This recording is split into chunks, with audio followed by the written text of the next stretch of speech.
Good afternoon, everyone. Dustin Hill is Vice Chair of the Public Safety and Legal Administration Committee. We obviously do not have a quorum right now. We do have, well, we may have a quorum now. And we do, so we do have a quorum. I'll take that back. We've been joined by my colleagues to my right, Councilmember Faroki, followed by Councilmember Lewis, and to my left now, followed Councilmember Westmoreland. And we do constitute a quorum, so I'll call the meeting to order. Chairwoman Boone may join us later, but for now I'll be running the meeting. I'll make a motion to adopt the agenda. Is there a second? Second. Please prepare the vote.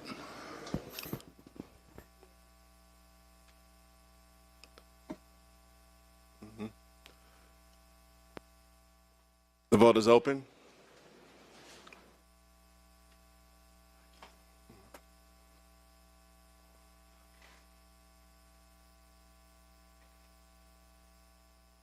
The vote is closed. 4 yeas, 0 nays. The agenda has been adopted. Make a motion to approve the prior meeting's minutes. Is there a second? Second by Councilmember Westmoreland. Please prepare the vote. The vote is open.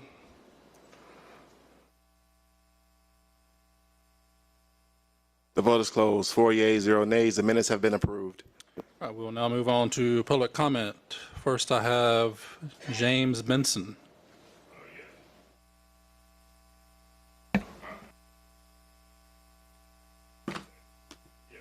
About a few things about in the city and things I dealt with personally. But the displacement, I had issues. I was raising my 2 single kids on my own, and I became displaced. And during the time that I was displaced, I reached out to a lot of different organizations, and I basically was getting a runaround with everybody. I even did 30 days, hotel to home. I tried that, but at $75 a day, that was very expensive, and I was only able to maintain it for about a little over 20 days. So that disqualified me from that. I reached out, I was even at the Gateway. I reached out to them too, the Gateway. It's like everywhere I went, you would get information to do something, but it would lead nowhere. No matter how consistent I was, I even got assigned people. They would tell me, Miss Lady X or whoever is going to give you a call. They'll give me a name. They'll say this is the person I contact, and I kept running into issues with that. So wherever I went, Crossroads, wherever, United Way, wherever I went, I got to run around. Even when I went to certain churches, it's like the resources aren't there. It's like it's a picture painted, like it's a structure there, but it's like you tap it, it just fall over, and there's no substance. Because of my displacement and not being able to maintain motels to homes, any kind of stable environment, I lost my children because of that, because of my displacement. So it's been a real tough struggle, and it's been hard to come back from that. I need some resources. I can maintain, right now, I got a possibility of maybe working on a little part-time something. It's not a lot in that to maintain a place if I was to have one. But I do need stability, and I'm willing to work hard for it, but I need help with the resources. It's just having all these promises and nothing happening. And I was very diligent. Because my life depended on it. So I stayed behind these people. I stayed for the resources, and I'm a living testimony that it didn't work.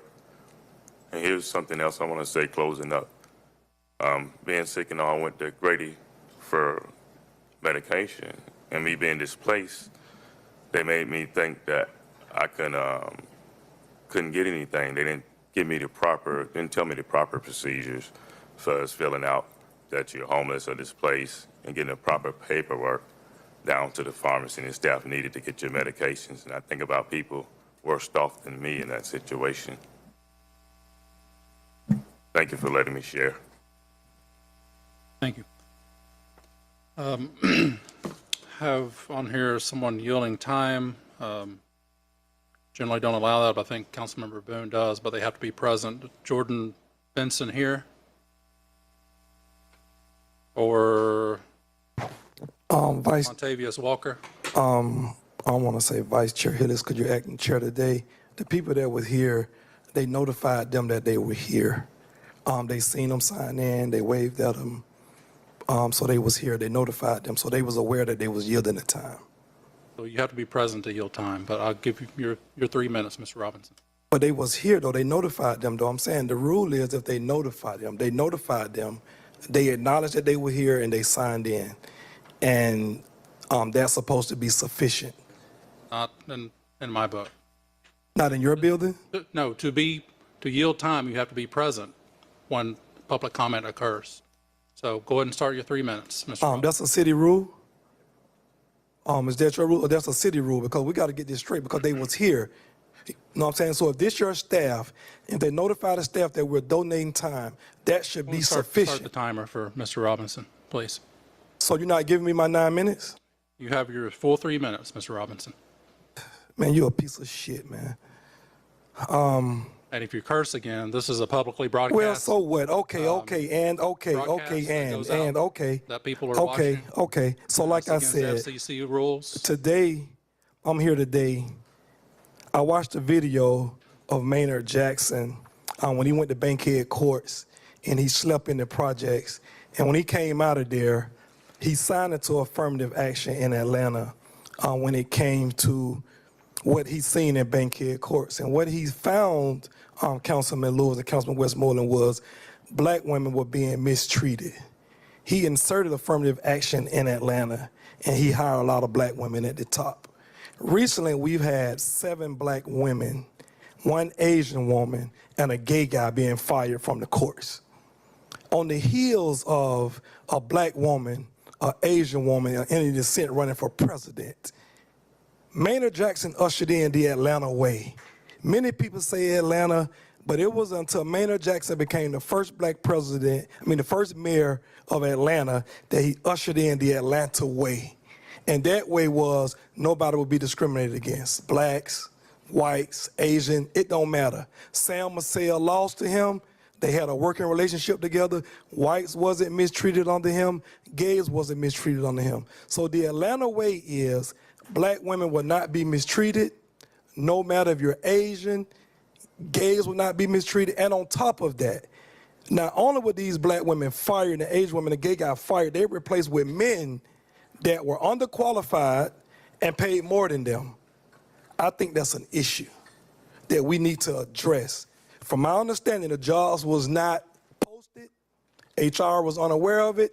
These people ushered in days after these people were let go without due cause, never been written up before. I think that's a huge concern in Atlanta.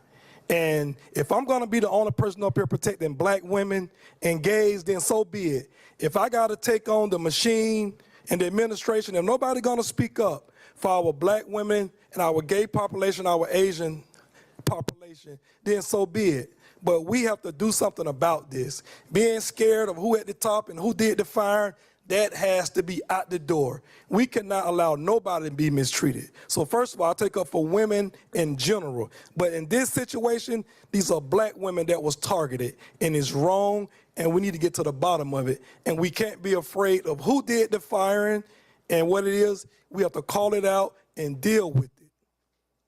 So you know when I come to this microphone, I don't come with nothing but facts, and we need to deal with it. Thank you.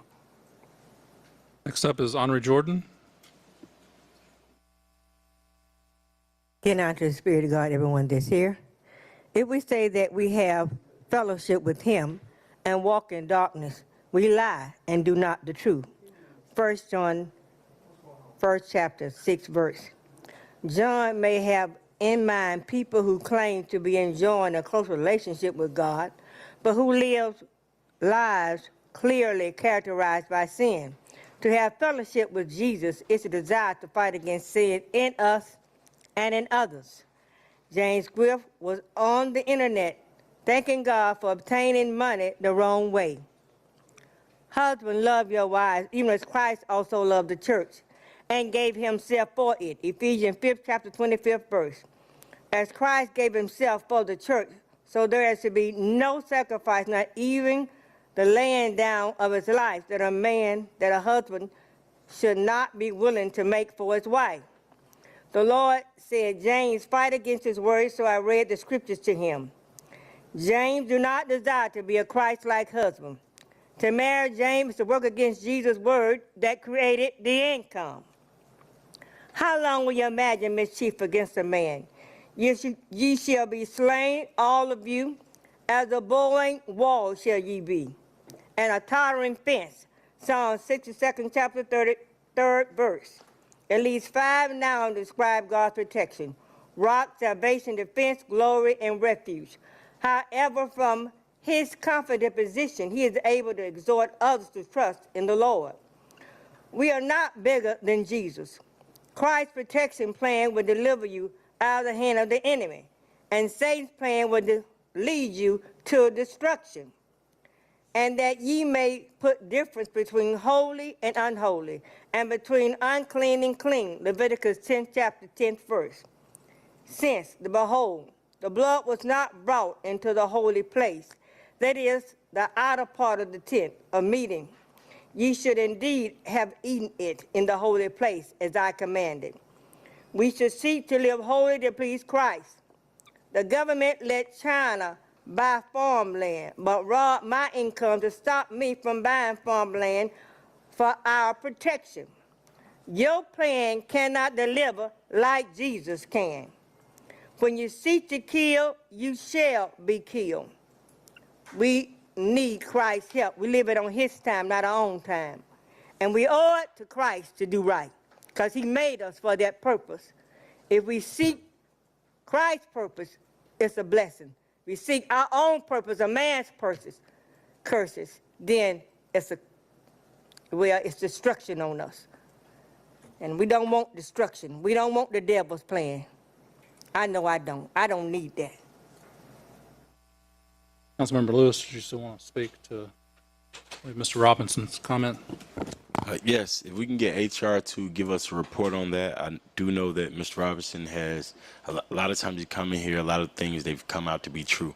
And so I don't want to turn a blind eye or close my ears to this situation. So if we can get HR to give us a report, or we can get on exactly what this situation is. And also I want to look into how many nepotism, how many family members that people actually have working for the city. I've been getting some specific reports about council members who have their daughters and their granddaughters working for the city. Thank you, Mr. Johnson. You notate that, please. Last public commenter is Destiny Marbley.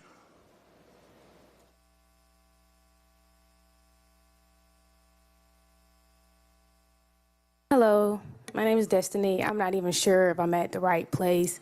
I've been taking notes in the back for about a year now, kind of learning about what the city council, what you all do basically. And I heard code enforcement speaking one day about them being 350 cases behind, and them being short-staffed. And I'm not gonna lie to you, it pissed me off, because it made me realize why my case was never looked into. And it also frustrates me because the council member I need is not here, and I've been CCing him in these emails as well. For an entire year, I've had to deal with mold. I've had water leaking from my ceiling. We had homeless people in and out of our apartments. If they wanted to pull the fire alarm when it get cold outside so they can come in, it unlocks all the doors. We've had worms in the pool, people still swimming in the pool. I've had 6 hours of my surveillance cameras missing from my camera, videos missing from my camera, and I already know what it was. We had an inspection that day. They didn't want them to come in my apartment and see how bad of the leakage I've been having, so they cut my power off. So I'm missing 6 hours. I've been putting in code enforcement cases after case after case after case. They keep assigning me the same officer, Officer Young. He didn't do his job the first time, and it made me realize why he closed my case. Because he didn't initially come out and do the inspection as he was supposed to. He made me send him pictures. So when the 30 days was up, he didn't expect him not to do the job. We were supposed to take him to court. I called him, I said, hey, I'm ready to move forward. I got the pictures, I got videos. He gets upset with me. He was like, well, you're not gonna get no money anyway, so let's just get him another 30 days. I'm like, no, I've been living, and mind you, while I'm going through this, my car was front swiped. They have no surveillance cameras. My friend's car was broken into. I mean, every week, every day I'm coming home to something new. He gets upset with me. He hangs up the phone in my face, closes my case. I had to find his manager to ask her what was going on. She tells me, oh, well, because he closed the case out, unfortunately, there's nothing we can do but restart the case. I'm like, okay, I'm already frustrated. I'm going through all these different people. So I said, okay, let's restart the case. Another month go by, I'm not hearing nothing. Mind you, at this point, my light bulb is leaking. Not the entire fixture, just the nipple of my light bulb is dripping water. I tell the front office, they tell me, okay, well, when we came to check it out, it was gone, so wait till it leak again, then let us know. Every day, if either I'm dealing with leakages, do you know how many times I came home to my front door being unlocked? Do you see how small I am?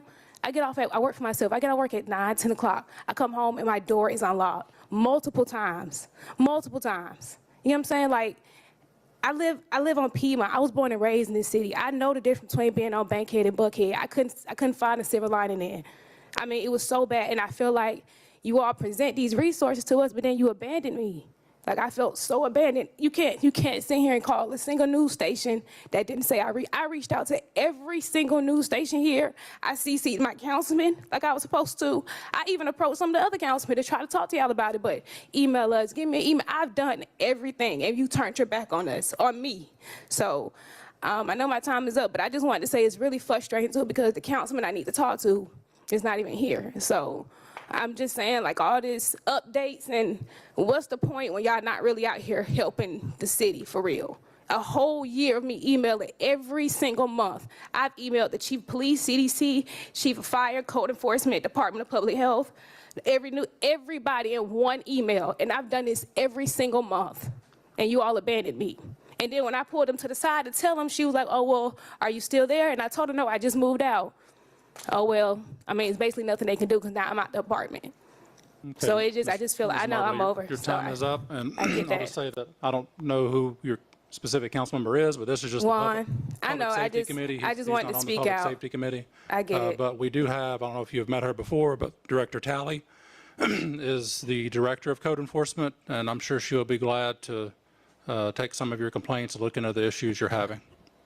So if you would, please go see her. I get Ms. that. Talley, I'm also speaking on reparation because right now there's nothing they can do because I'm out. So just thinking about what to do when you're 350 cases behind, what's going to happen to the people that gets affected by that. And Ms. Director Talley will have a conversation with you out in the hallway to address your issues. That concludes public comments. We will now move on to our presentations. First up, we have Atlanta Police Department's crime update for this committee meeting.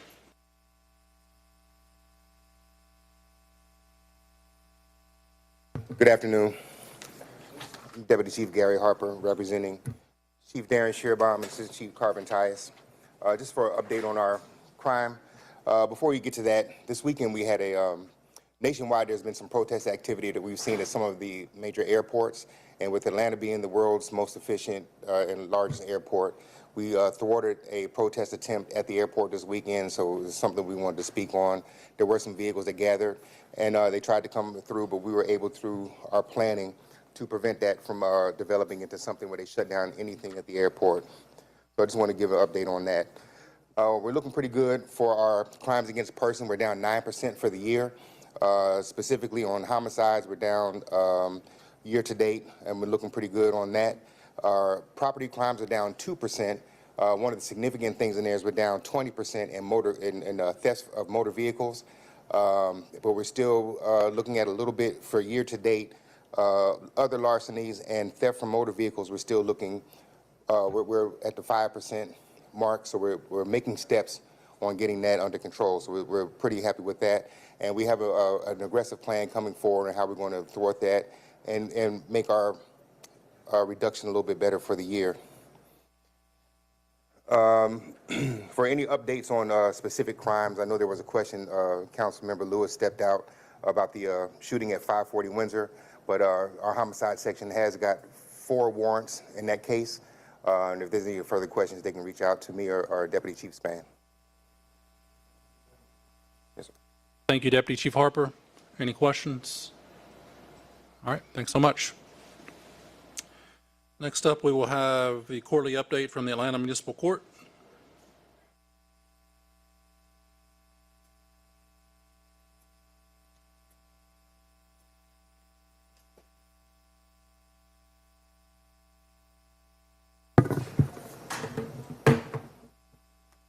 All right. Good afternoon, Vice Chair Dustin Hillis and Commissioner Faroki. Mr. Chair, give us one moment to put the presentation on the screen. Okay.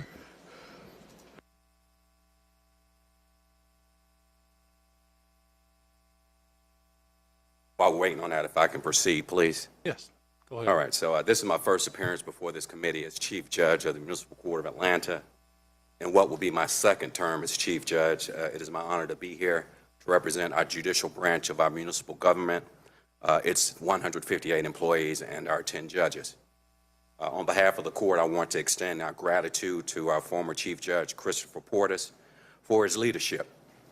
During his tenure, he led the court during the cyber attack in 2018. The court was the first branch of government and its sub-departments that were fully operational during the cyber attack. His effective leadership for the court during the pandemic resulted in no backlog of cases, and as a result, unlike many courts in this state, the Municipal Court of Atlanta has no backlog of 3 to 4 years. We continue to be the largest court of any type in the Southeast region, consistently ranking as one of the most efficient in the nation. And lastly, Judge Portis provided leadership during the audit of the court. For the first time I can remember, the audit of the court revealed and provided no inefficiencies in operations, and as well, no recommendations. We thank Chief Judge Portis for his leadership and service, and he will continue to preside over our housing court in the Municipal Court of Atlanta. As Chief Judge, I will continue to lead the court in its maintenance of its status as best in class. And at this time, I now give the floor to Ms. Davis as she provides the quarterly report. Thank you. Thank you, Chief Judge, and congrats on your new position again.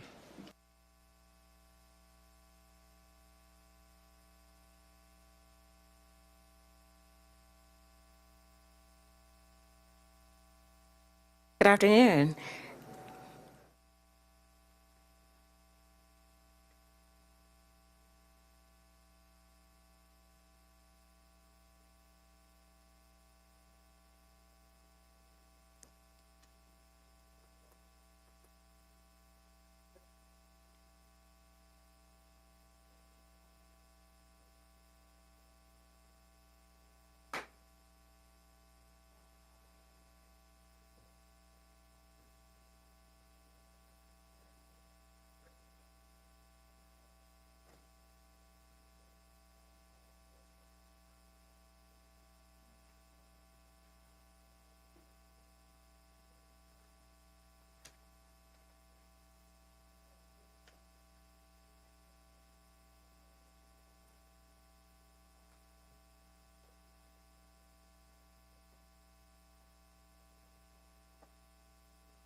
You want to go ahead and get started? We can, have our yes. presentations here in hand. Okay, so great. Not Good to delay deal. any further. Sorry about this.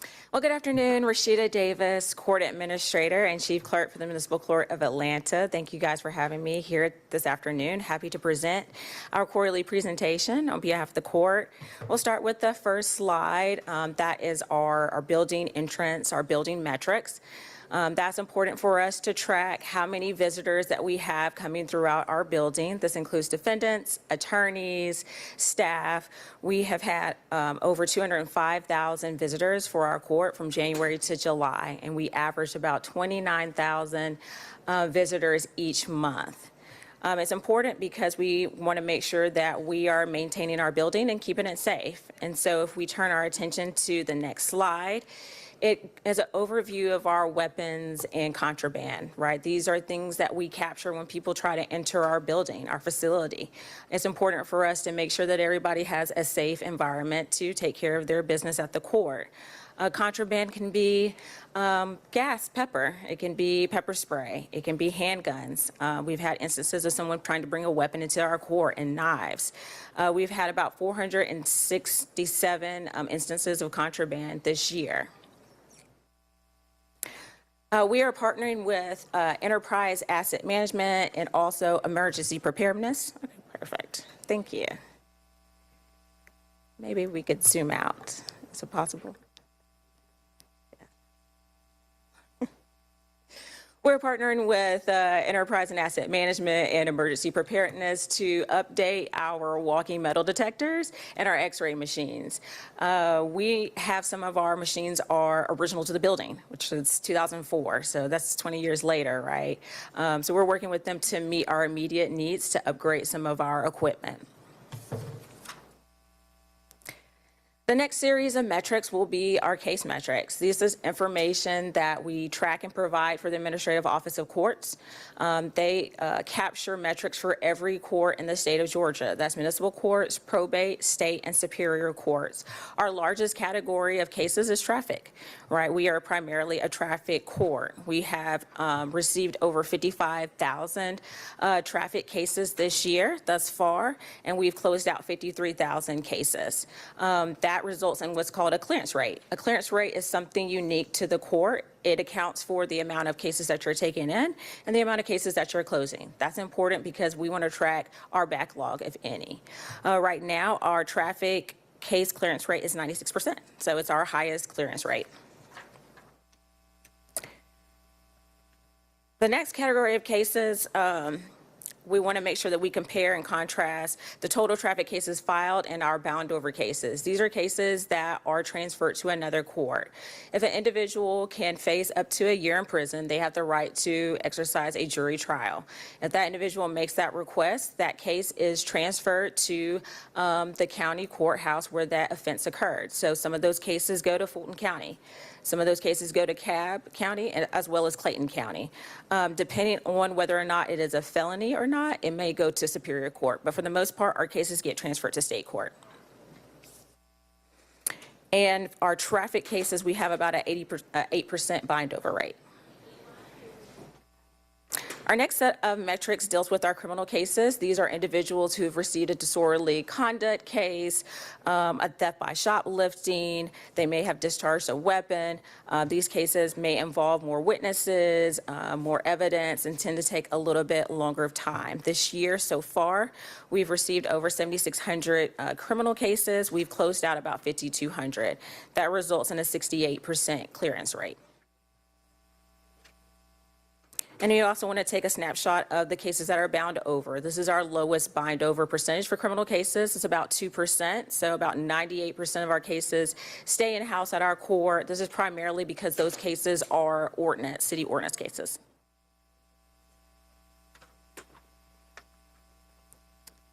The next category are our housing cases. We have received about 3,100 housing cases this year. There was an uptick in March of cases that we received that were filed. I think there was an enhanced prosecution during that time period, so that number is a spike. But we have closed about 2,300 of those cases. We have a 74% clearance rate. Some of these cases can take time to close out because the code's guidance is for compliance, right? We want folks to bring the property into compliance before they're willing to close out the case.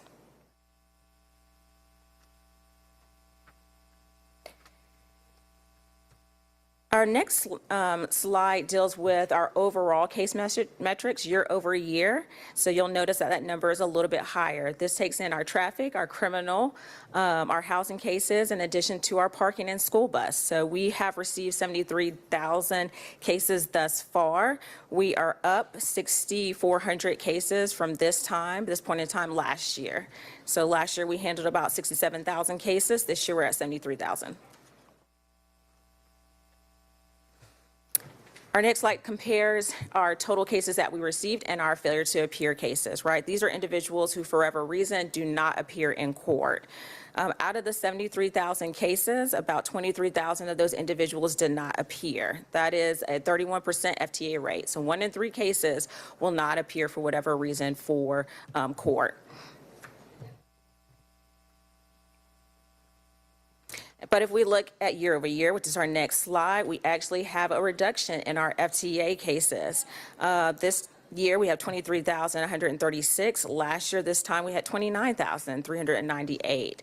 We think that that number has gone down and is attributable to more information that we're sharing via the notices in the mail and on our website and our partnership with ATL 311.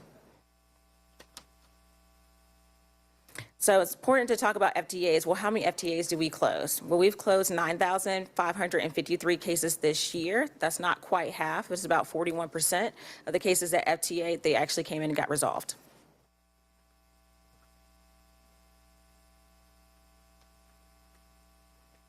And an important change. So for the part of the year, we had every judge hearing FTA cases, but now with our newest appointed judge by Mayor Dickens, Judge Pierce Hand Sites, we have reestablished our FTA court division. So that is a dedicated judge to hear FTA cases every day, Monday through Thursday, and on Fridays. He also takes walk-in cases for emergencies. So if there's a defendant that's going into the military, or he's going off to college, he or she is going off to college, he allows for walk-ins to come in and get that case resolved immediately. And that is our presentation. Thank you guys for our patience. I wish we could have displayed it on the board, but thank you for working with me. Please let me know if you have any questions. I'll be happy to answer. Thank you for the presentation. Just a couple questions. What accounts for the, both in criminal and traffic cases, the 3 to 4 times the amount of cases being closed in May? Was there like a write-off of cases or what? And you said for the criminal or the housing cases? Well, they're both reflected in traffic and criminal. The usual write-offs, at least in criminal, are 400, 500, 600, and then in May it says almost 1,800 cases were closed. Yes, usually we have an uptick after tax season. Believe it or not, people do take their taxes and come in and resolve their cases. Also, we spend a lot of time trying to update our website with new information about making it easy for folks to come in. So we have 3 dedicated windows at this time where individuals can just walk into the court. We'll get their cases reassigned, and we'll also get them their license back.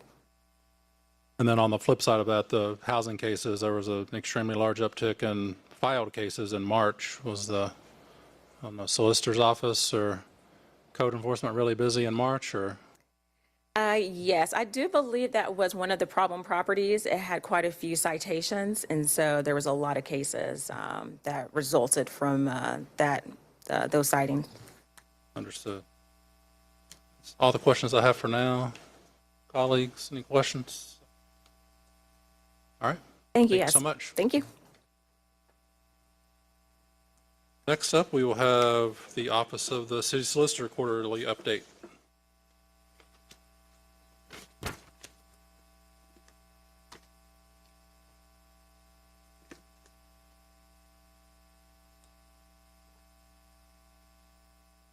Good afternoon, Vice Chairman Hillis and all members of the Public Safety and Legal Administration Committee.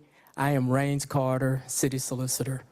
I'm joined today by Deputy Solicitor Erica Smith, and I'm also joined by Mr. Jordan Williams, who is the city's project manager for the Safe and Secure Housing Initiative.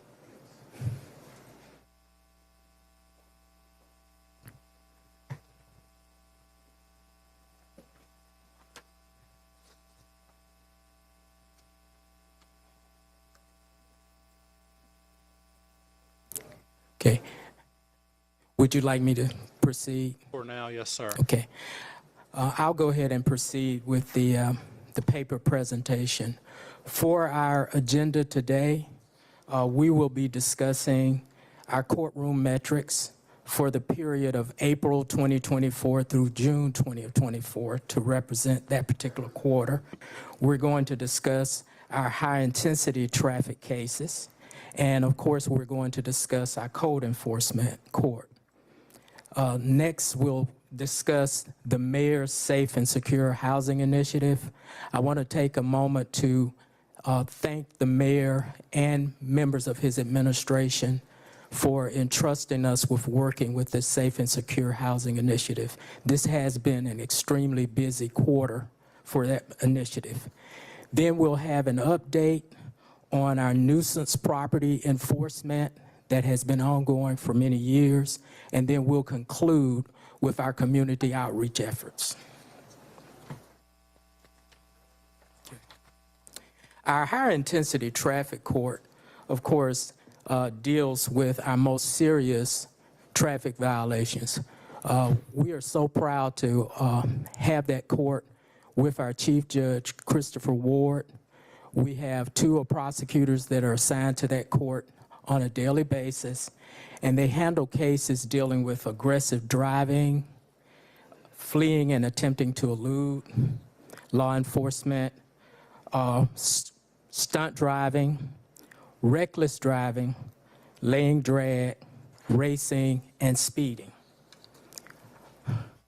What your slide shows is actually the percentages regarding the court, but I actually have the actual numbers here with me today as to what those percentages represent. The slide that basically depicts what took place in April shows something that has been a pattern that has been going on for a couple of years now. We're in a situation where our reckless driving charges that we prosecute, they almost approximate the number of speeding charges.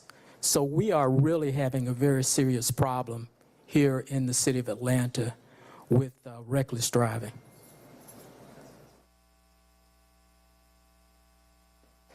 Mr. Carter, can I ask you a quick question about these slides you're referring to, the high-intensity traffic court? It makes sense, but I assume, maybe wrongly, that if you're getting a reckless driving charge, you may also be getting one of the other charges on this sheet? That's correct. Speeding or laying drag, whatever it is. How do you account for that in this pie chart if you have multiple charges? We actually account for the actual numbers, which I have here today with me. Okay. For example, in the month of April, between all the specific charges that we are reflecting in this report, and these charges, by the way, all resulted in fines, there were a total of 132 of those charges. So what happens is you may have a particular defendant, as you've brought to our attention, that will have more than one charge. And so what happens is that when you break the charges down, and this is very interesting, 53 of the charges were speeding, but 48 of them were reckless driving. So we had almost as many reckless driving charges along with the speeding charges. All that makes sense. Thank you for that explanation. Not for today, but maybe next quarter, could you provide us with the number of defendants that this pie chart represents, right? So Absolutely. Okay, thank you. Yes, I have that information. Okay. And as we go into the month of May, you'll see that that same trend pertains. And the reason that we break it down in the pie chart is because we want to make sure that this information is given to our law enforcement agencies, especially Atlanta Police Department and the Georgia State Patrol and the other law enforcement agencies, to show what an issue we're having with those combined types of charges, where there's the speeding and the reckless driving. Now, interestingly enough, from month to month, the number of people that are actually charged with racing is very low. It's 10, 12 people, but of course they have to be caught in the act of racing. But we definitely catch them with the speeding and the reckless driving. Now, for the month of May, the total charges were 141 charges. And with that, again, we had speeding with 55, but in the month of May, reckless driving, we had 56. So it actually eclipsed the speeding charges by 1. Okay, as we go into the third month of this particular quarter, which was June of 2024, we notice, and I don't know if it has something to do with the weather, but the number of speeding charges went up from 55 to 81. I have that here. And then the reckless driving charges also increased to 62. So whereas we had 132 of these charges in April, in the month of June, it went up to 183. And I'll be happy to provide you with that information and to leave it here. Okay. Now I'd like to give you some of the metrics that we are experiencing in our code enforcement court, which is conducted by Judge Christopher Portis.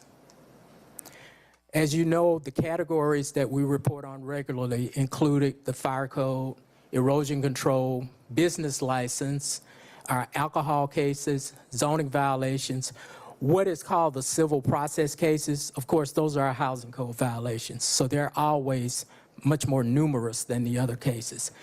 Valet violations, airport, specific Atlanta DOT ordinances, and of course, DPW, Department of Public Works.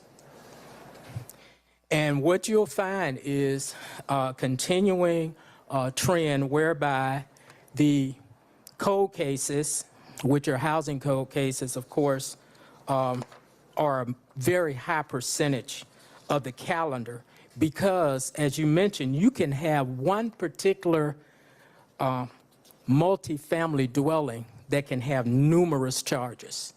And so that affects and fluctuates the calendar from month to month.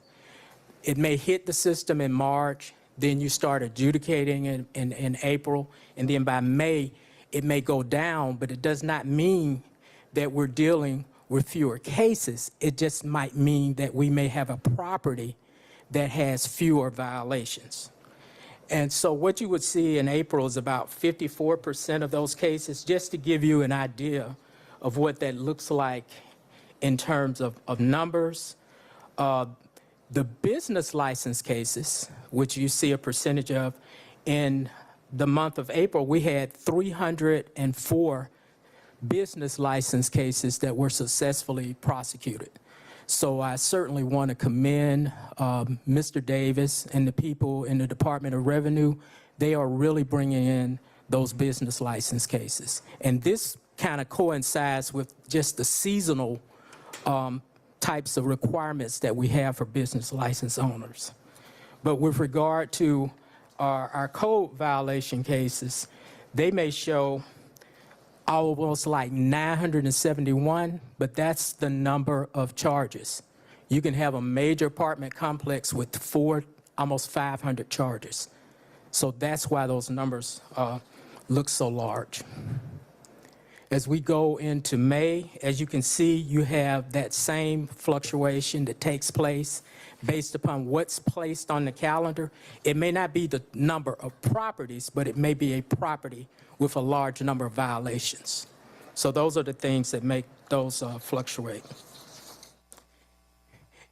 And then, of course, in June, we have something very similar where 49% of those charges were made up in terms of the code violations for housing. But as you can see, consistently throughout the whole quarter, the business license cases are taking up between 30 and 34%. So I just want to point that out because that is a higher percentage than we used to have in the past. So business license is now squarely becoming the second most numerous types of violations that we do.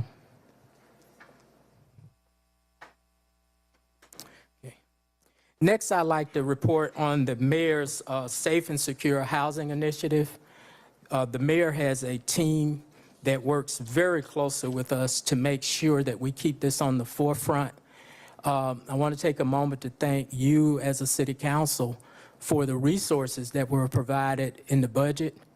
We have a staff of people that are led by Mr. Jordan Williams that focus specifically on these types of violations. As you can see, since our last update, which was back in April, we have 18 properties where we've had a change in status with regard to those properties. 4 of those properties, which are major multifamily dwellings, have been brought into compliance. 11 are still undergoing enforcement actions, which means that they're still in the court process at some stage, be it motions, be it plea, be cases that are being prepared for trial. Those types of things are going on. Now, we have 2 other properties that have new violations after previous compliance, and that's something that we have to keep in mind, that even when we have successfully complied a particular property, because it's an ongoing process with regard to maintenance of property, we have to keep in mind that sometimes properties can fall back into disrepair. And that's why we have to be ever vigilant and work very closely with Ms. Talley and her people to re-inspect these properties. And so that's something that we continue to do. If you look, the civil penalties are over 166,000 just for this 3-month period. Now, this is not annual. This is just for the 3-month period. And we have participated in 9 additional joint inspection details with APD code enforcement and other partners. We have partners, of course, with HUD, Atlanta Housing Authority, with the people from the state that deal with code violations, and we're happy to coordinate. We also coordinate, and Mr. Williams does a good job of this. He meets periodically with people from the federal government that provide certain types of subsidies and vouchers, and we make sure that we keep those people in line. If you think in terms of where we were 1 year ago, before we started this project, I remember having a conversation with Captain Baxter where he was saying, well, can we go out to California and get these people? Well, guess what? This process has worked because these people have felt the pinch on their bottom line, and they're showing up to court now from California. We have, and I won't call a name, but we have a major property owner who was out in California last year, but is now showing up to court regularly. And we are doing all that we can to make sure that we're very serious in terms of fines. And remember, with the civil process, that's all you can do. You can just do fines, civil process. But we want to make sure that it's meanable. And we had one major multifamily dwelling that had hundreds of violations. The last report that I saw, it was down to just about 4. Now, that doesn't mean they can't fall back into disrepair, but I just want to make a point that what you have invested in is working, and it has been very busy this particular summer. Now, the next 3 pages, if I can get this to work here. Did it stop?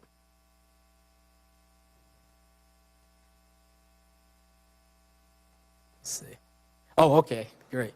The next 3 pages are some of the particular addresses. And so we certainly have all the information that you need to know at what stage process this is. Remember now, when something is underway, we have to make sure that people are properly served. Then we have to deal with whatever motions they may file in court, the pretrial motions. It's the court process, and you know how court processes can be. Then once we get past the motions process, then we have to look at the possibility of plea negotiations, which takes place quite a bit. And then those people who won't be compliant, we go to trial. And so these are some of the complexes. Some places have fallen off the list. Some places are still on the list. Some places are on the list again once you find more violations. But that's why it's so very important for us to remain ever vigilant day to day to make sure that we keep up with these properties. And with that, I will still be here and available for your questions. But I would like to ask our Deputy Solicitor, Erica Smith, to come forward and give you specific updates on some of the things that she's been working with our nuisance properties. And of course, she'll continue the presentation with regard to our community involvement. And I am here for questions that you have. Thank you very much, gentlemen. I always appreciate your attention.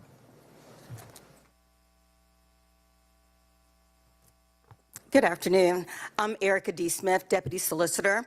Good afternoon, Vice Chair Hillis and other members of the Public Safety and Legal Administration Committee. I'm going to talk about our nuisance property updates. Our nuisance property are those other properties other than the multifamily properties. There are our commercial properties, which could be range from a restaurant, a club, an adult entertainment facility, and our residential homes. In this particular quarter, we did have a few properties that we brought not only through the Municipal Court of Atlanta, but we also brought several properties through the Fulton County Superior Court. Sometimes our ask is not to clean and close or to board up a particular property or to demolish a property. The ask for many of our commercial properties is for injunctive relief, to actually close that business. So therefore, we have to take many of these cases to Fulton Superior Court, because we strive to promote a safe environment to not only to work for our for a safe environment for our constituents to work in, but for a safe environment for our constituents to also play in. So in this quarter, we brought actions in the Superior Court against 2284 Cheshire Bridge Road. People also know that as the Allure Gentlemen's Club. We also brought action in the Superior Court against 743 Joseph Boone. That property in Joseph Boone, within a 30-day period, it was 3 homicides in Zone 5 at that particular location. We were all, those are now being litigated in Superior Court, but we did obtain a favorable judgment in Atlanta Municipal Court against the address of 3190 Campbellton Road. That particular property address was the old Greenbrier Daycare. We went to court on July 17th, and we brought an action to not just clean and close that particular building, but we asked Judge Portis on that particular case for an order to actually demolish the building. At that evidentiary hearing, the city did bring sufficient evidence to get a order from the bench, and Judge Portis did order in 30 days that building is to be cleaned and closed, fenced, and with a 60-day time period for the building to be torn down. We brought 2110 Peachtree Road, also known as Lounge 1145, to court in Superior Court. On May 12th, which was Mother's Day, APD officers in Zone 2 was called to the location. It was 6 people shot, and 2 of those individuals were deceased on scene. The solicitor's office filed a complaint on May 24th, and we were heard in Superior Court on the 6th of June. On that particular date, we were able to get an order to close the club for 60 days until we could have an evidentiary hearing. On August 1st and August 2nd, we did have an evidentiary hearing, and Judge Rachel Carlisle ruled from the bench that the city brought significant evidence to close that particular club with everything that happened. It was unfortunate, the tragedy that happened that day, but witnesses and family members who were at the club on that particular date and time on Mother's Day were in court and were pleased that a place where their family members were at and the tragedy happened would no longer be in existence. Community outreach, where we're at MPU meetings, National Night Out, at back-to-school gatherings, or at food drives. The solicitor's office is out doing community service. On August 6th, we did participate in 6 National Night Out events and interacted with various community members, first responders, and other agencies and community leaders. On July 7th, the weekend of July 7th, at Jackson Memorial Church, we partnered with Maximum Impact for a back-to-school events where we handed out book bags. It was face painting, haircuts, and fun for all in the family. These are just a couple photographs of our annual spring event with Maximum Impact, as well as at the book bag giveaway.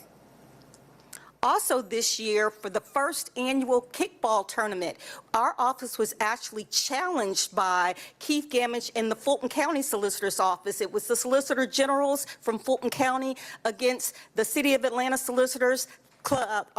Our name was the Phoenix, but we were able and victorious to beat the Generals of Fulton County. So our solicitors prevailed in our kickball game. We're actually having this as an annual event between the solicitor's office, but we were victorious, and thank you, Councilman Lewis, for participating and coming out to see us being victorious on that day. Thank you. For community outreach, these are just some of the days and dates that we participated. We, again, partnered with Atlanta Resource. We have partnered with APD, the Atlanta Police Foundation. We have partnered and participated and volunteered at Midnight Basketball. Also with the Mayor's Second Annual Summit of Neighborhoods. And of course, we're always able and willing to help council members with their food drives. And these are just some of the food drives that we have participated in this quarter. And at this time, Mr. Carter and I will field any questions that you may have. Colleagues, any questions for the Solicitor's Office? Thank you. Let's have a couple questions. Well, I'll defer to Councilmember Lewis first. You go ahead. No, go ahead, sir.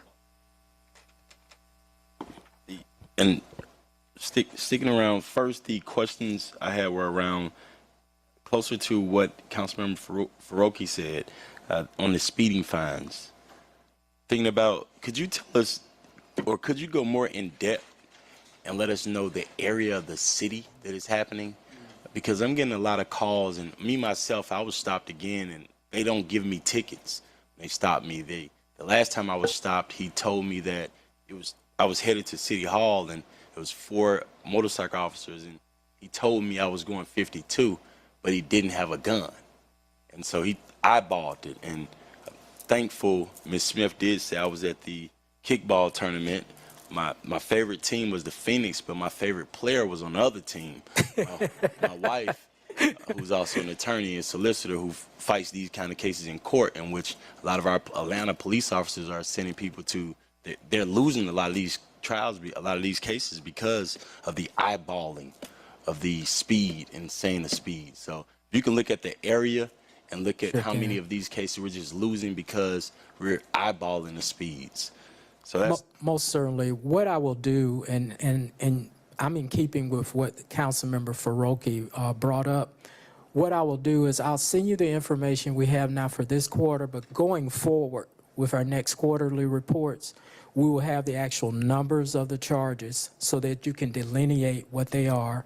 And what we will do is work from the citations, because the citations have the locations, and we'll work from the citations, utilize some of the management systems, and also have those areas for you.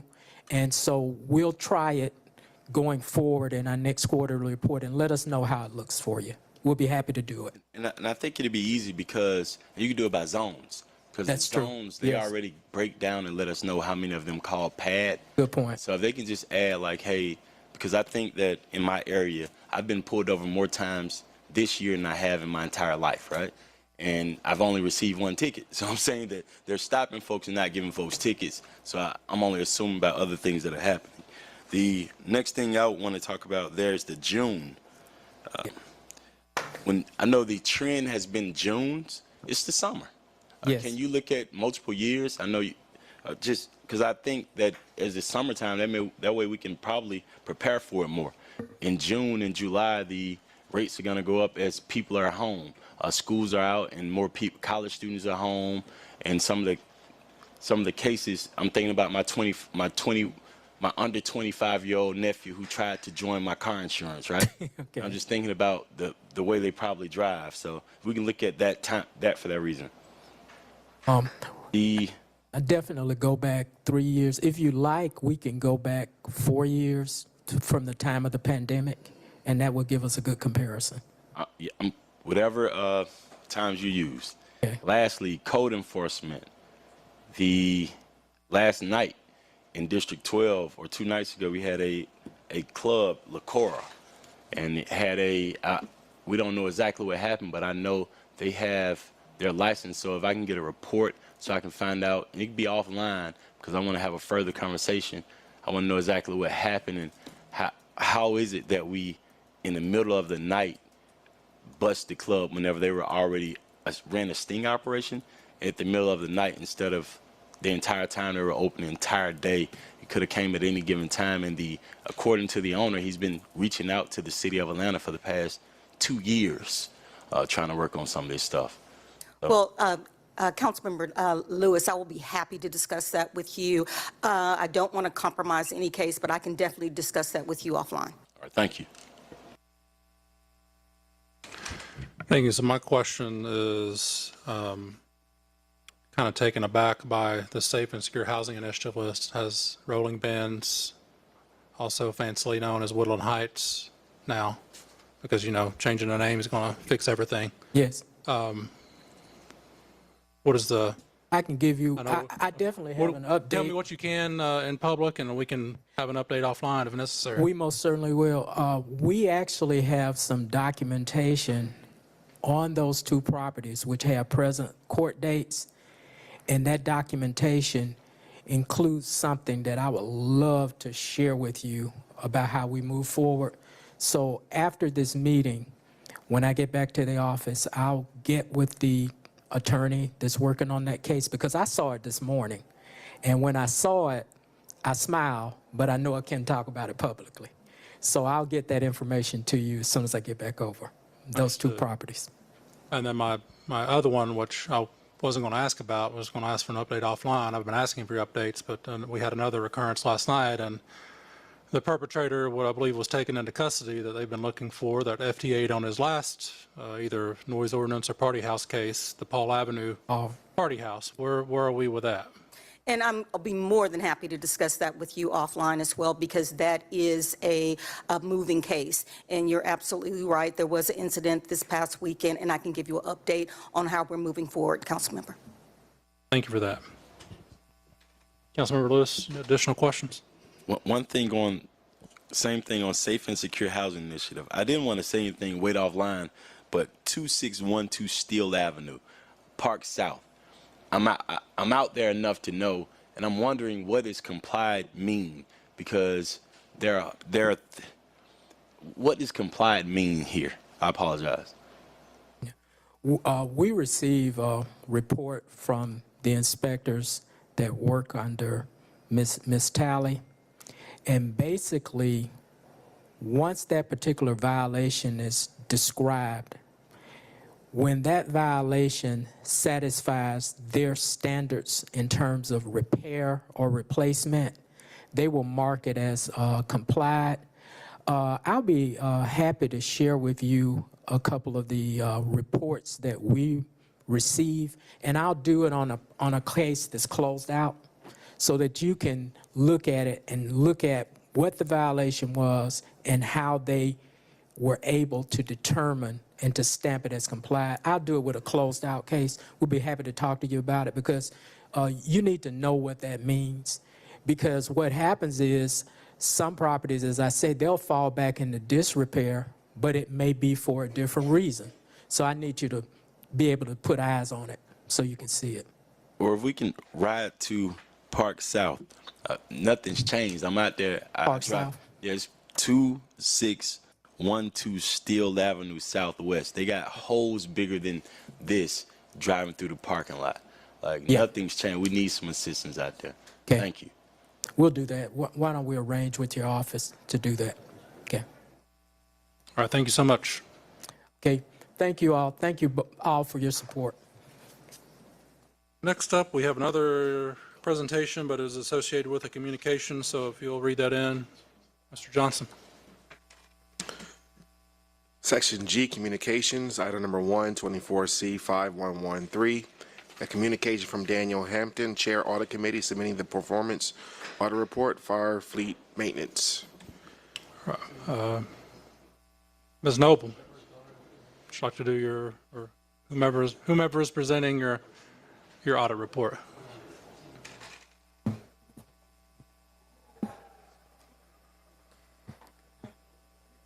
And good afternoon, Vice Chair Hillis and other committee members. My name is Brandy Bell. I will be presenting the results of the Fire Fleet Maintenance Audit. The team for this audit included Dwayne Braithwaite, Imani Adams, Chris Armstead, and myself. We undertook this audit based on City Council concerns and because our risk assessment flagged public safety and deferred maintenance as areas of risk. This audit assessed whether operational standards for preventive maintenance were met and whether processes were in place to ensure timely replacement of the aging fleet. This audit assessed the following specific objectives. Why does the city have a shortage of fully operational fire vehicles? And what processes exist to ensure the timely replacement of aging fire vehicles going forward? What is the aging condition of the Atlanta Fire Rescue Department's fleet? What are the turnaround times for repair and preventive maintenance of Atlanta Fire Rescue Department's vehicles? Our scope and methodology. Our review included work orders open from January 1st, 2018 through December 31st, 2023, and inventory information as of January 2024. We excluded repair and maintenance processes for aviation fire equipment used to respond to emergency incidents, primarily at the airport, because it is restricted by federal regulations and funding. Our audit methods included reviewing standard operating procedures pertaining to the repair and maintenance of fire engines and ladder trucks, interviewing staff from both fire and the Office of Fleet Services, conducting observations at 2 fire stations and the fire shop to understand how repair service requests are initiated, submitted, and resolved, and reviewing industry standards that define general requirements for inspecting and maintaining emergency response vehicles.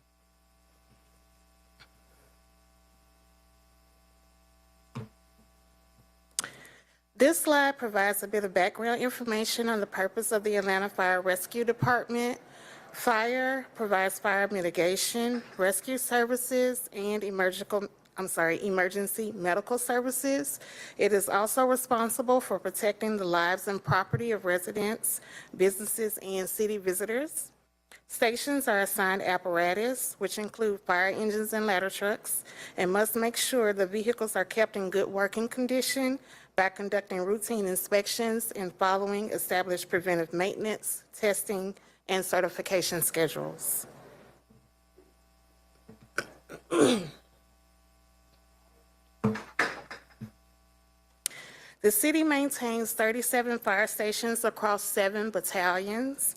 A fire battalion is a region within the city comprising several fire stations with engines and trucks assigned to them. Of the 37 fire stations in the city, 32 serve the city and 5 are dedicated to serve the airport. This is Exhibit 2 on page 3 of the report. It shows that as of January 2024, the city had a total of 67 fire engines and ladder trucks in service that are used for emergency services across the 7 battalions.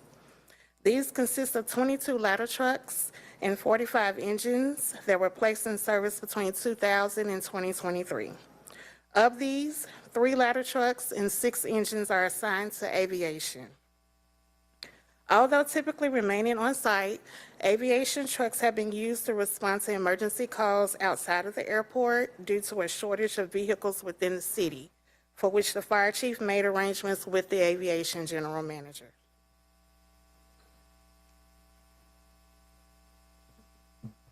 This slide shows pictures of the city's engines and ladder trucks. These are Exhibits 3, 4, and 5, shown on pages 4 and 5 of the report. As of January 2024, we found a fire engine has a purchase cost of about $1.1 million, and a ladder truck costs just over $2.2 million. According to Ember's Emergency Management Reporting System, and CAD, which is a computer-aided dispatch system, this data shows that the city received 474,223 service calls within the city and at the airport between calendar years 2019 and 2023. The slide shows Exhibit 6 on page 5 of the report, which illustrates that fire responds less frequently to structure fires than other service call types and EMS calls. For example, in calendar year 2023, fire reportedly responded to over 29,000 emergency medical calls and over 44,000 other service type calls, which include non-emergency EMS calls, hazmat and technical services, false alarms, non-structure fires, severe weather and natural disasters, and special incidents. However, it reported to responding to less than 700 structure fire calls within the same year. The number of incidents to which the department responds varies from the number of calls for service because calls could be duplicated or canceled.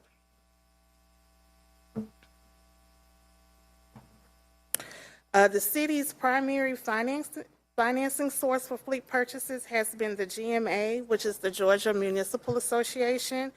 This is a grantor trust program created to lower government interest rates for financing equipment.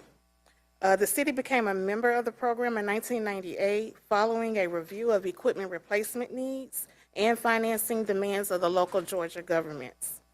The process involves the city purchasing vehicles and equipment directly from the vendor and submitting invoices to GMA for approval. Once approved, GMA reimburses the city for the initial purchase amount and sets up annual lease payments each November for the city to repay the reimbursed amount. GMA funds Fire's vehicles on a 7-year basis. Public Works, Finance, and other city departments work together to manage the acquisition of vehicles using GMA funding. The GMA program will expire in June 2028. In anticipation of the GMA expiring, the city proactively secured other financing arrangements with a banking institution in 2022 to fund the fire apparatus purchases, as the remaining years of the GMA program are fewer than the number of years the city has to repay the loan.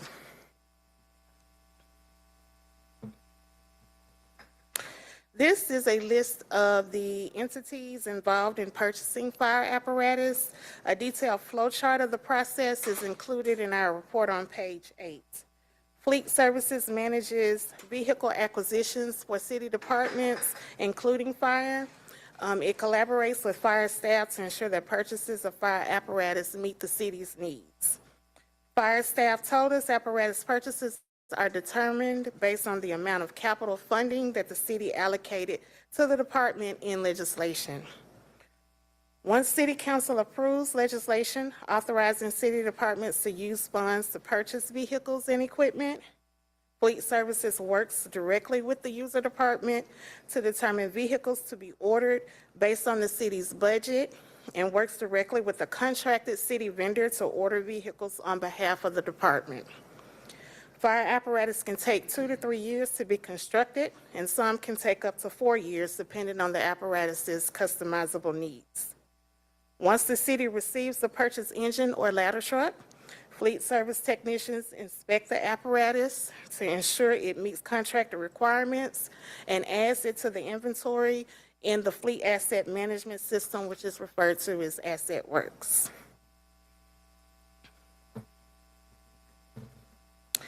Fleet Services performs preventive and repair maintenance services at 6 shop locations. One of the shops provides repair and maintenance services to fire apparatus assigned to the 32 stations across the city, not including the airport, and is referred to as the fire shop.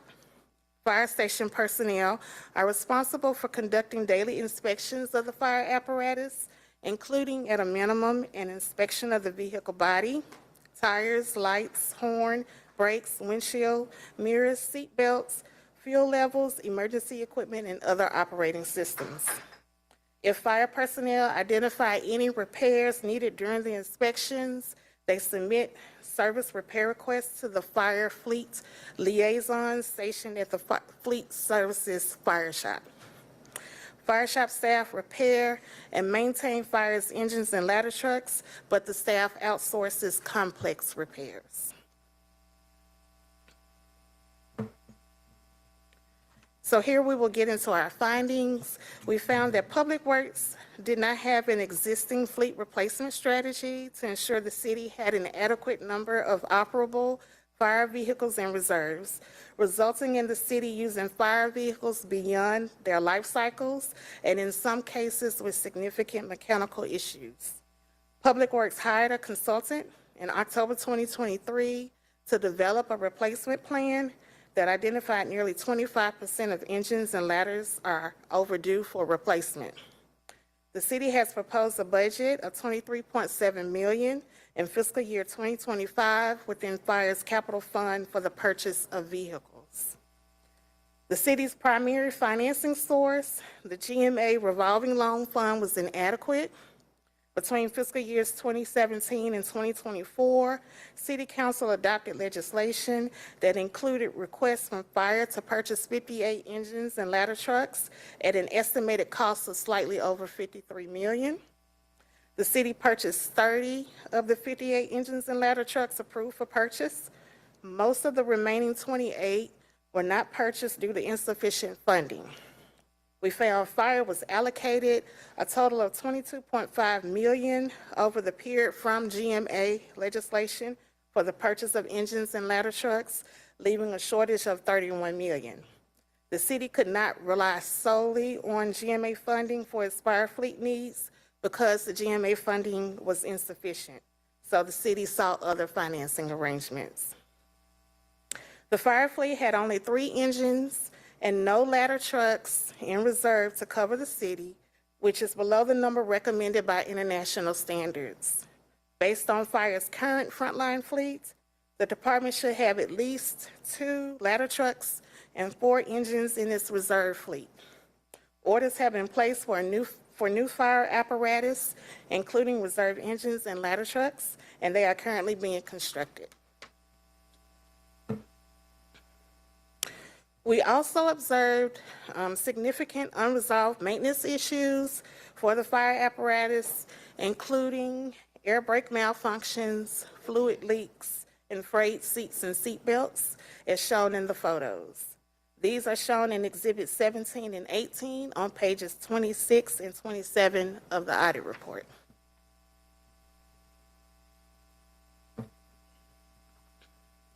The median age of the city's engine and ladder trucks is over 8 years. We found that 13 or 22% of the total active vehicles have been in service for more than 20 years, and 28% of vehicles are beyond their recommended life cycle. During calendar years 2022 and 2023, we found that on a typical day, roughly 12 or 21% of the fleet vehicles had an out-of-service status. From 2018 to 2023, Fleet Services mostly met its preventive maintenance service level agreements for fire apparatus 80% of the time, but about 18% of fire apparatus had not received preventive maintenance services for over a year. The age and condition of the fire apparatus can extend service times and affect availability. Also, when a city vehicle is overdue for preventive maintenance, Fleet Services can remove the vehicle's fuel access at the city's fueling locations. However, fire has the ability to circumvent this control, as several of its fire stations have pumps which are used to refuel the fire apparatus. Fleet Services maintenance procedures are not consistently followed, which could put the city at risk. Required preventive maintenance checklists were either incomplete or lacked necessary signatures, making it hard to demonstrate that the maintenance of the vehicles was done correctly.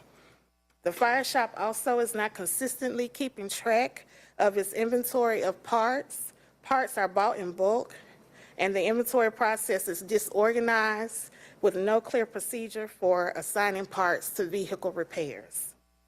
The fire shop has suffered significant turnover in its VEM, vehicle equipment maintenance positions, uncompetitive salaries, and benefits compared to the private sector and surrounding municipalities could contribute to its issues with retaining staff. So the next couple of slides, we will get into our recommendations. The specific recommendations are listed on pages 28 and 37 of the audit report. We made 5 recommendations to the fire chief and 5 recommendations to the Public Works Commissioner. The Public Works Commissioner agreed with all 5 recommendations. The fire chief agreed with 4 and partially agreed with 1 recommendation. Our recommendations to the Public Works Commissioner include working with the Chief Financial Officer to review internal service charges and establish a surcharge to fund future vehicle acquisitions. Also to ensure that fire apparatus are operational and maintenance staff qualifications are documented, the Public Works Commissioner should require fleet services fire shop staff to ensure preventive maintenance checklists are completed, maintained, reviewed, and approved, and also require fire shop technicians to maintain certification and training documentation according to job requirements and NFPA standards. To improve inventory processes, the Public Works Commissioner should organize the storeroom and implement a periodic inventory process, and also document approval of the assignment of parts to fire vehicles when used for repairs. In our recommendations to the fire chief, we recommended to ensure apparatus are properly maintained and to comply with city policies. The fire chief should work with the Public Works Commissioner to implement the replacement plan and follow fleet services policies regarding vehicle purchase requests, update existing apparatus specification and inspection policies, and develop a process and operative IQ to ensure documentation of the officer in charge's review and approval of completed inspections. The fire chief partially agreed with our recommendation to adhere to fleet services policies regarding vehicle purchase requests.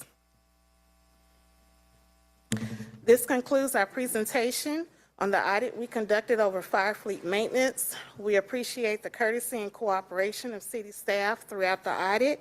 Thank you for your time. We will be happy to answer any questions that you may have.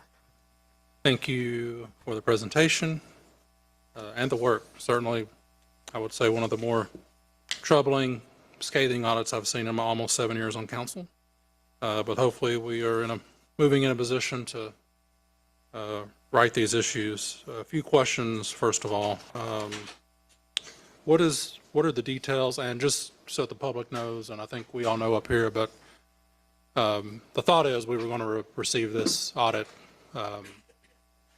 last committee meeting, but it didn't get sent to the city council in time, so this is why it's on this week, and the fire chief and the Public Works Commissioner were actually here at the last meeting and addressed a lot of our questions. So now we have the pleasure of asking your office questions. And I may have asked this of the chief. I don't recall what the answer was, but what are the differences or details and that one partial agreement from the fire chief? What's the partiality of it? The fire chief, so it was basically procurement should go through fleet, and the fire department had initiated some procurements themselves, which causes some problem, and we recommended fire follow procedure.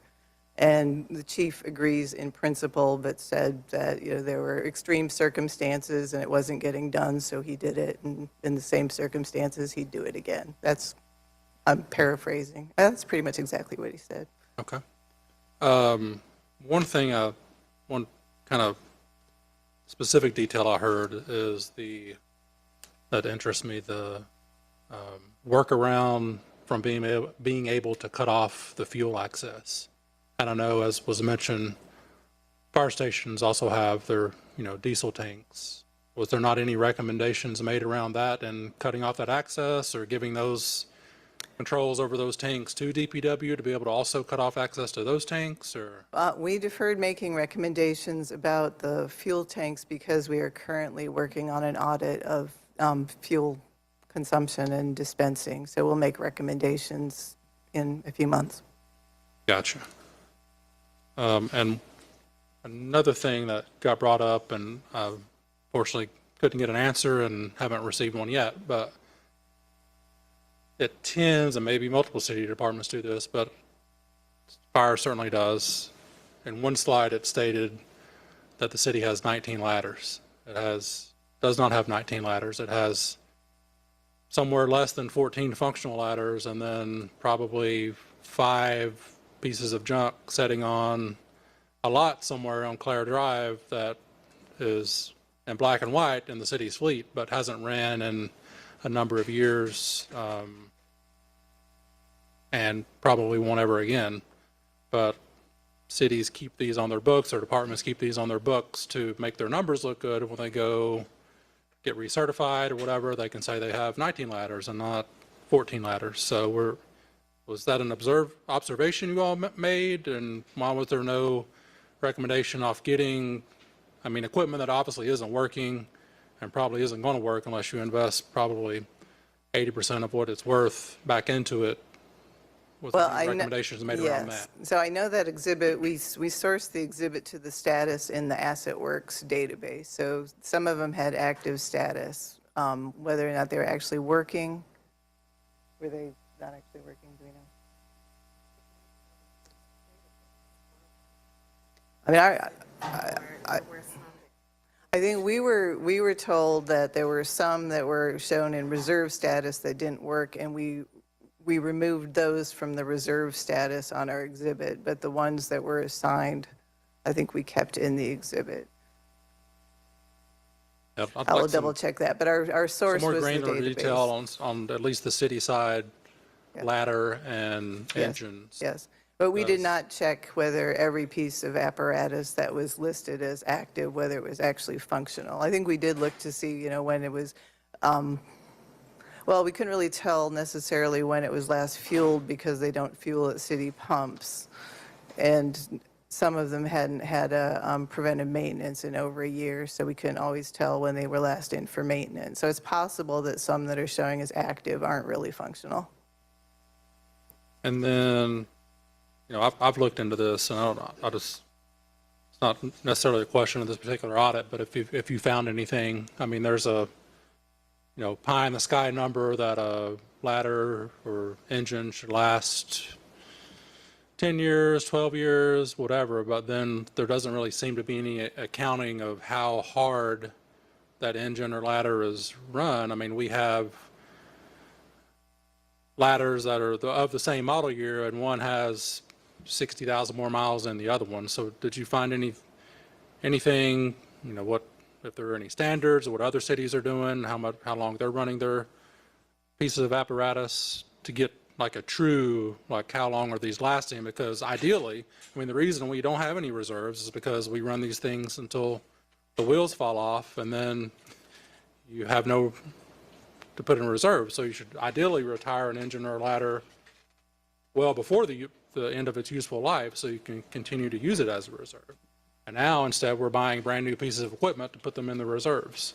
So what say you, what did you find out looking at?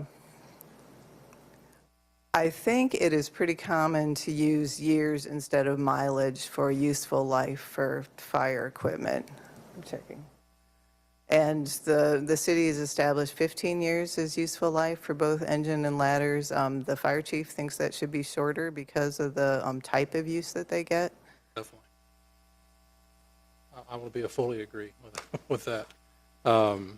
As you look at those cities we love to use that are comparable cities, at least when we're looking at salaries and compensation, they have much newer fleets than the city of Atlanta has, and especially their fire department. So again, very troubling audit, but hopefully this will lead to some changes and a better fire fleet to accompany our awesome and very well-trained firefighters. Colleagues, any questions, concerns? Oh, Councilmember Lewis. Just going back to the recommendations, thank you, Chair. To confirm, you're asking the fire department and the public works department, both which are under the mayor's administration, both commissioners meet under the mayor's administration team. You're asking them to start working together so that we can fix this problem, right? I think they are working together. So we're asking them to, But that's all this is to me. yeah. So, but this says that, so if they already are working together, why is it a recommendation? To actually implement the plan. So they've been working together to develop a plan, and we need to see it through. Okay. So that means that the procurement department should be included as well? Well, procurement will procure when requested. I'm only asking because, like you said, they work in under the same administration. They're already working together, Yeah. but the plan is not implemented. It's a very serious thing. We're talking about 11 for the entire city of Atlanta. Yeah. So does procurement need to be a part of this? I mean, I'm just trying to look forward. Does they need to be a part of it? I think they're a support agency. I'm asking you because we're taking recommendations Right. from you. Right. I think that in practice, they will be involved, but as a support agency, but it'll be driven by Public Works and Fire. So so it's basically driven by the mayor's office. This can be fixed by the people under the administration. Sure. Thank you.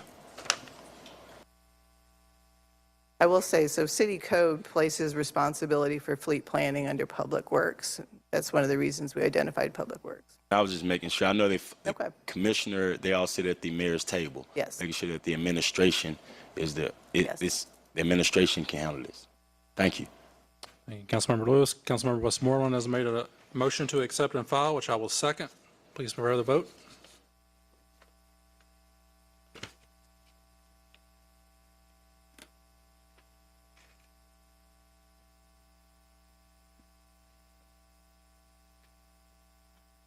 The vote is open.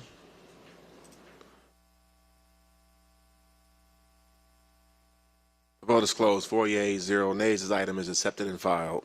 All right, thank you. Thank you, Ms. Noble and your team. Councilmember Westmoreland has anxiously made a motion to accept all favorable claims. I will second. Please prepare the vote.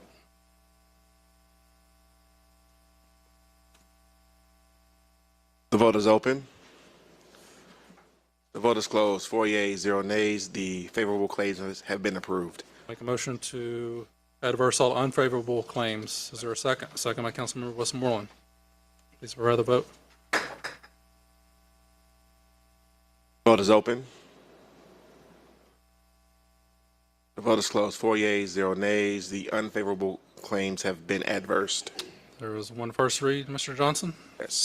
This takes us to Section I, ordinance for first reading, item number 1, 24O1464, an ordinance by Public Safety and Legal Administration Committee to waive Section 2-783H1 of the City of Atlanta Code of Ordinances to authorize the settlement of all claims against the defendant in the case of Keith A. Sylvester versus James Barnett, civil action file number listed herein, United States District for the Northern District of Georgia, an amount of $1,500,000.00, authorizing said amount to be charged and paid from the accounts listed herein, authorizing the chief financial officer to distribute the total settlement amount and for other purposes.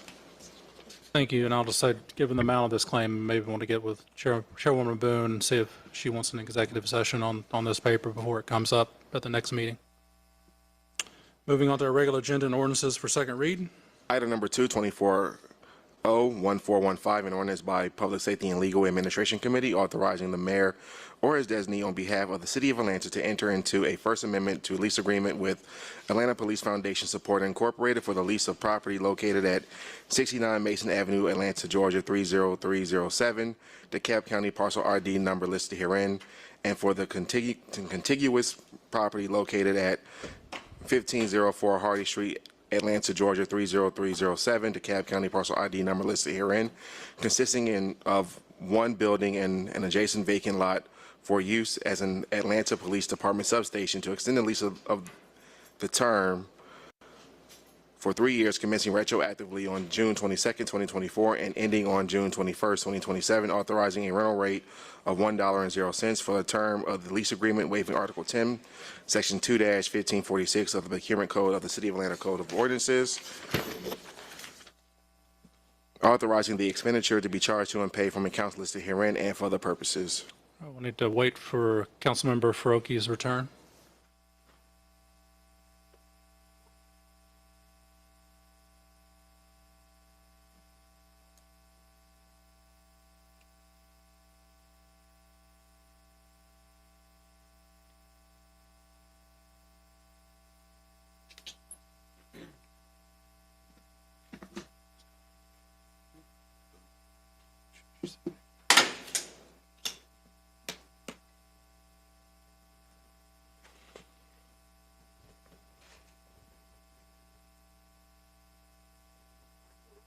We have been joined by our chairwoman, Councilmember Boone, so we will proceed since we do have a quorum.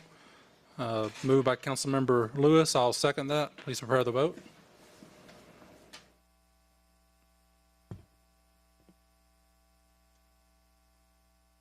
The vote is open.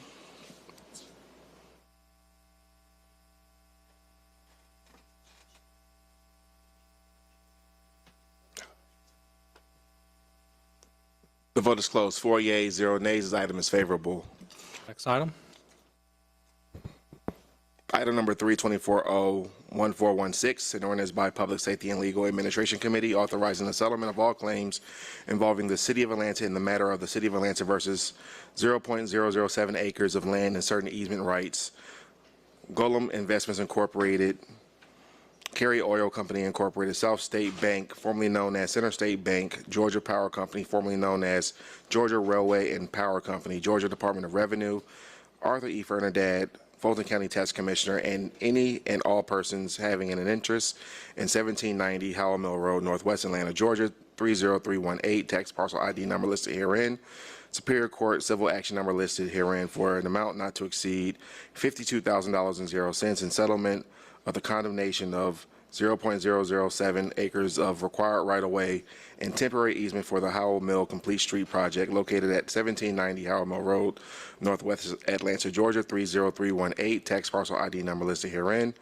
All amounts associated with these actions shall be charged to and paid from the account numbers listed herein and for other purposes. Motion to approve. Is there a second? Second by Councilmember Westmoreland. Please prepare the vote. The vote is open.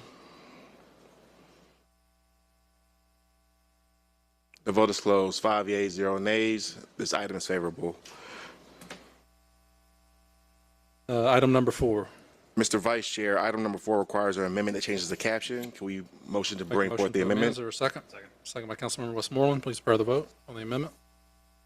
The vote is open.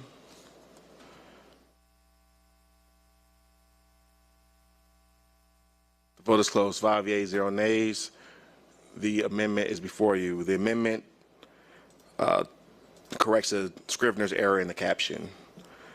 Item number 424-01445, an ordinance by Councilmember Amir Faroki as amended by Public Safety and Legal Administration Committee to amend Chapter 98, Law Enforcement, Article 1 in general, Sections 98-1, Code Enforcement Agents of the City of Atlanta Code of Ordinances, City Code, to authorize the police chief to appoint employees or agents or persons or entities with whom the City of Atlanta contracts with functions require enforcement of the city code, including those designated by the City of Atlanta's on-street parking management services contractor as code enforcement agents who shall have the power to serve citations for the violations of any ordinance of the city and for other purposes.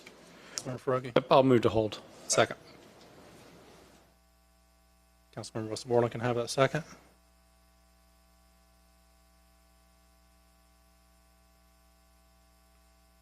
The vote is open.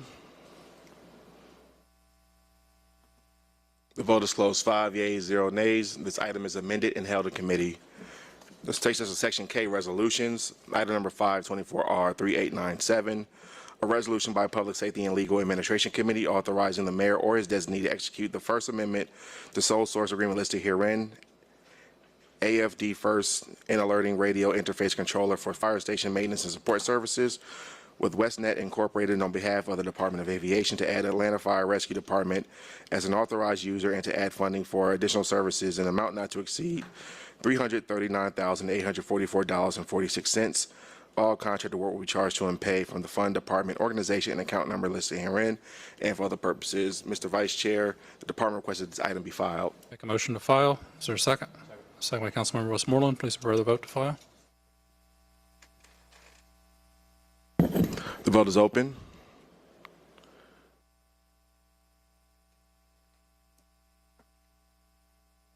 The vote is closed. 5 yeas, 0 nays.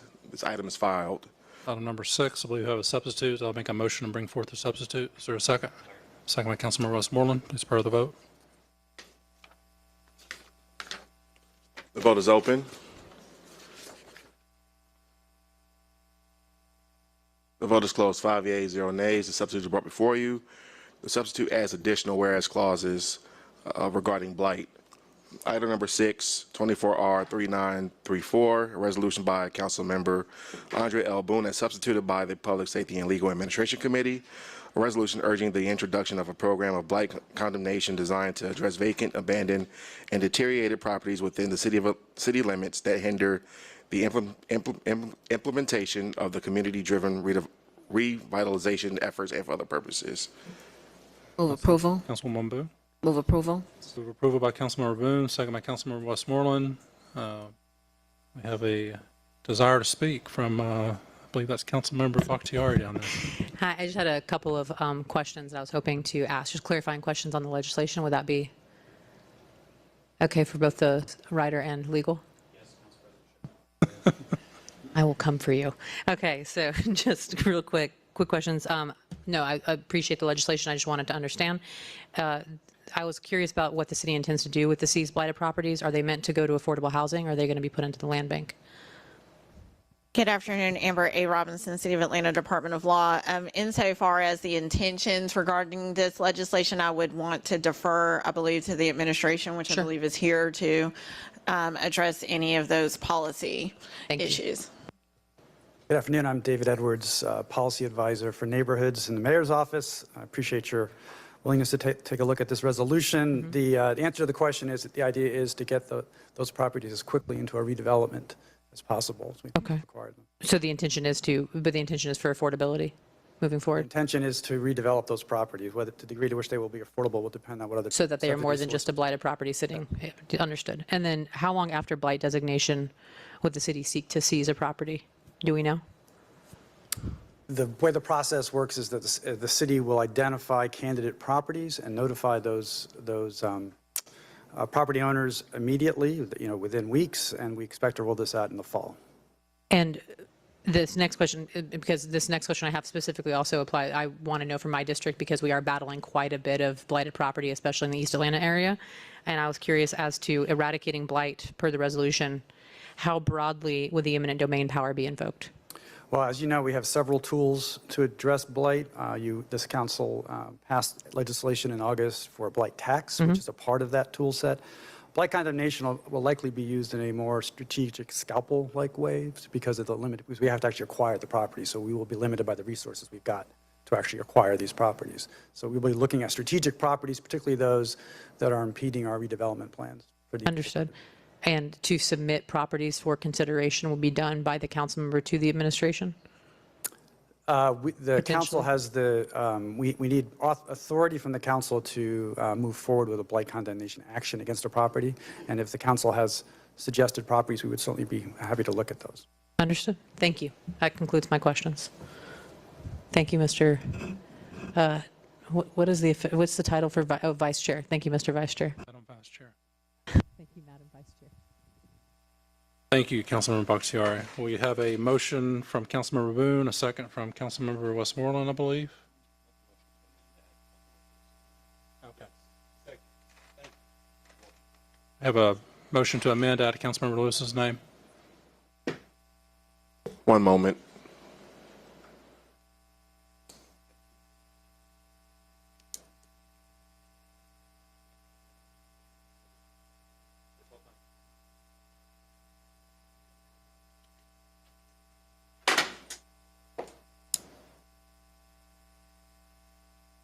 The vote is open.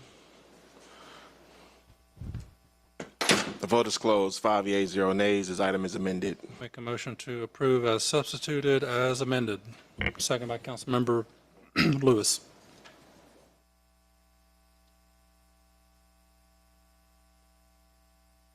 The vote is open.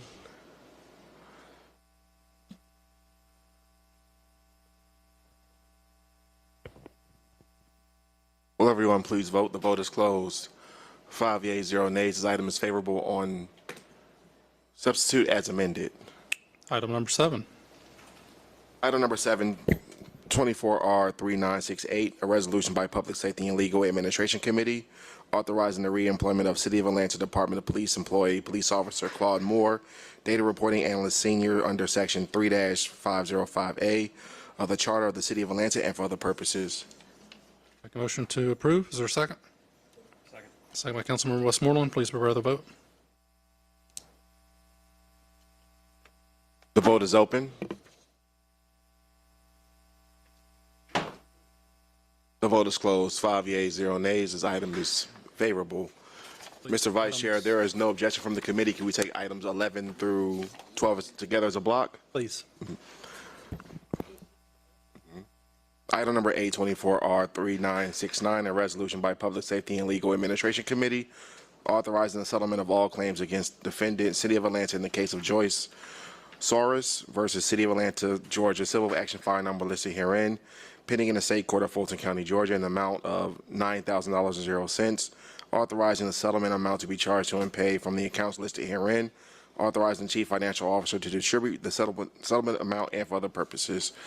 Item number 924R3970, a resolution by Public Safety and Legal Administration Committee authorizing the settlement of all claims against the City of Atlanta in the case of Linda Dawson versus City of Atlanta, civil action file number listed herein, pending in the Superior Court of Fulton County, in the amount of $42,195.00, authorizing the settlement to be charged and paid from the accounts listed herein, authorizing the Chief Financial Officer to distribute the settlement amount and for other purposes. Item number 10, 24R3971, a resolution by Public Safety and Legal Administration Committee authorizing the settlement of all claims against the City of Atlanta in the case of Lorraine Carter versus City of Atlanta, civil action file number listed herein, pending in the State Court of Fulton County, Georgia, in the amount of $14,000.00, authorizing the settlement amount to be charged to and paid from the accounts listed herein and for the purposes. Item number 11, 24R3972, a resolution by Public Safety and Legal Administration Committee authorizing the settlement of all claims against the City of Atlanta in the case of Michelle Maziar versus City of Atlanta, Georgia, civil action file number listed herein, pending in the United States District Court for the Northern District of Georgia in the total amount of $325,000.00, authorizing the settlement amount to be charged to and paid from accounts listed herein and for other purposes. Item number 12, 24R3973, a resolution by Public Safety and Legal Administration Committee authorizing the settlement of all claims against defendant City of Atlanta in the case of State Farm Mutual Automobile Insurance Company, Asabroki of Misty Lee Bright versus City of Atlanta, civil action file number listed herein, pending in the State Court of Fulton County, Georgia, in the amount of $12,000.00, authorizing the settlement amount to be charged to and paid from the accounts listed herein, authorizing the Chief Financial Officer to distribute the settlement amount and for other purposes. Motion to approve those items. Second by Councilmember Lewis. Please refer to the vote. The vote is open. The vote is closed. 5 yeas, 0 nays. These items are favorable. All right, Mr. Vice Chair, we have 2 items coming off held. 24 and 25, you'll please read those in. Mr. Vice Chair, can we take these items together as a block? Please. Item number 24, 24R3894, a resolution by Public Safety and Legal Administration Committee authorizing the settlement of all claims against the City of Atlanta in the case of Avante Helton as the administrator of estate of Margie Helton Shelley deceased versus City of Atlanta, civil action file number listed herein, pending in the State Court of Fulton County, in the amount of $216,000.00, authorizing the settlement amount to be charged and paid from the accounts listed herein and for other purposes.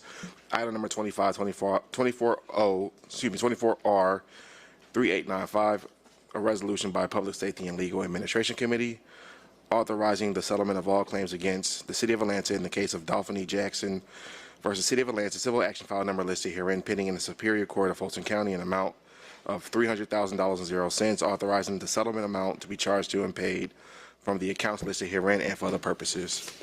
Make a motion to approve both items. Is there a second? Second by Councilmember Lewis. Please refer to the vote. The vote is open. The vote is closed. 5 yeas, 0 nays. These items are favorable. Mr. Vice Chair, that concludes our items for today. Thank you, Mr. Johnson. Anyone with any comments, questions, remarks, concerns? All right. Motion to adjourn. Unanimous consent. Goodbye.